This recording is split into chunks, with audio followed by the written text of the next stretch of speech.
अस्सलाम वालेकुम, this is Aftab Nasir ji. Student छोटा सा टॉपिक है जी, बाइजेक्टिव फंक्शन। बाइजेक्टिव फंक्शन से क्या मुराद है? यहाँ पर अगर देखें तो उसके नाम से पता चल रहा है बाइजेक्टिव। बाई से मुराद होता है टू, और जेक्टिव से मुराद, ये बाई जो है ना, बाई बी आई बाई, इससे मुराद होता है to.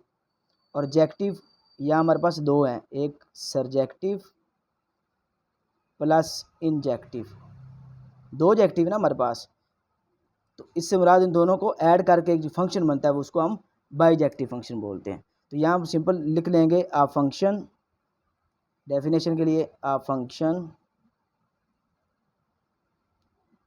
Is said to be bijective function. एक फंक्शन उस वक्त बाइजेक्टिव फंक्शन होता है इफ़। अब यहाँ पर देखें, सरजेक्टिव भी हमने पढ़ा है, इंजेक्टिव भी पढ़ा है। इंजेक्टिव के अंदर दो चीज़ें थी, वो लिख लेते हैं। इंजेक्टिव की बात करें तो उसके अंदर दो चीज़ें थी। एक ये था कि जो रेंज है, रेंज वो सबसेट हो बी का, range of F subset B का। और दूसरी बात ये थी कि वो कहता था कि no repetition, no repetition in range. ठीक हो गया। और यहाँ पर था दूसरा सरजेक्टिव। सरजेक्टिव क्या कहता था? सरजेक्टिव कहता था कि नो रेपिटेशन, सॉरी, सरजेक्टिव में था रेंज ऑफ एफ पूरे का पूरा set B, exact set B होना चाहिए। तो ये अगर तीन प्रॉपर्टी फुलफिल होती हैं तो उस वक्त हम इसको बोलेंगे दैट इज़ बाइजेक्टिव फंक्शन। ये प्रॉपर्टी थ्री फुलफिल करके बताते हैं हम। अब एक रिलेशन ले लेते हैं, अब हम एक रिलेशन ले लेते हैं। जो हमने कार्टेशियन प्रोडक्ट बनाया था ए क्रॉस बी का, उसमें से हम एक रिलेशन उठा लेते हैं, 1D 2B 3A और 4C। ये एक रिलेशन है। अब रिलेशन के बाद इसको फंक्शन होना ज़रूरी है। अगर ये फंक्शन होगा तो देन ही बाइजेक्टिव फंक्शन बोलेंगे ना हम। तो यहाँ पर देखें कि ये हमारे पास एक फंक्शन है, क्यों? 1 2 3 4, यहाँ पर इसकी जो डोमेन है वो सारी की सारी यूज़ हो रही है। और यहाँ पर रेंज देख, जो उसमें फंक्शन के लिए ज़रूरी है डोमेन सारी की सारी यूज़ हो और उसमें रेपिटेशन ना आए, तो रेपिटेशन भी नहीं आ रही।